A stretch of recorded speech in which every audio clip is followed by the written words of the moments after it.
Real quickly, I'm kind of busy this weekend building my upper kitchen cabinets, trying to get everything assembled for that. I haven't really had an opportunity to catch any video on that either.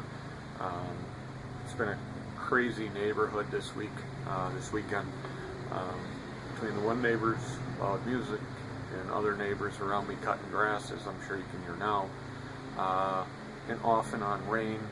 It just hasn't been very helpful. Plus, the new job, I actually had to work yesterday on Saturday, so that took time away.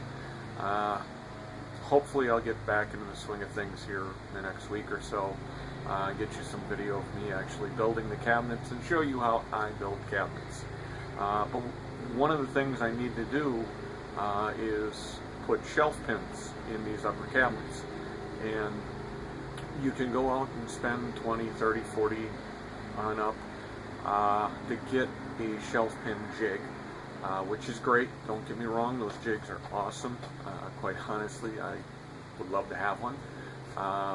Personally, I think the router ones are better. They're the ones that I prefer, but again, don't have one. So instead, I made my own shelf pin jig a couple years ago, and it cost me a few screws. First thing you need is one of these type of drill bits. The end on this drill bit, here, let's see if I can get in there, is spring loaded. You see, so the drill bit actually comes out, but it has a guide on it. Second thing you're going to need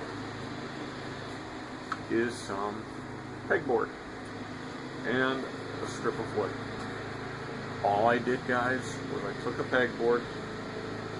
I've got row marked for back pins and for the front pins, because your back is of course going to be, you got to count for the back panel on your cabinets.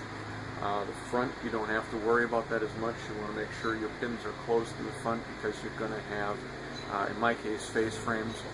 So you could adjust this however you needed to for your cabinets, but this is how I do mine. And this bit here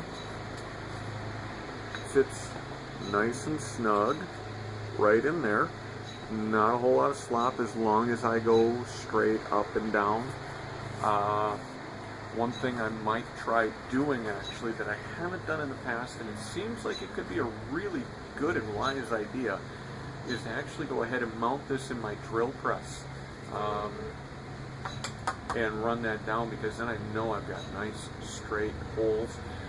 You want those holes to be as close to that 90-degree mark as you can, simply for the fact that way the pins go in nice and straight. You have no flip-flop on your shelves, no wobble on your shelves.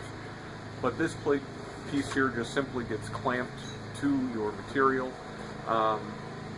like I say, and then run the drill bit in. This is not the final hole. You need either a 5mm bit or a 1/4-inch bit, depending on what size pins you're using. Normally I use 1/4-inch, so I think that's what I'm going to stick with. Not to mention 1/4-inch bit's a lot easier to find here than a 5mm bit. So that's my tip for you today on shelf pins, and how you can make a quick and simple jig for shelf pins if you need to. Works great. Thanks, guys.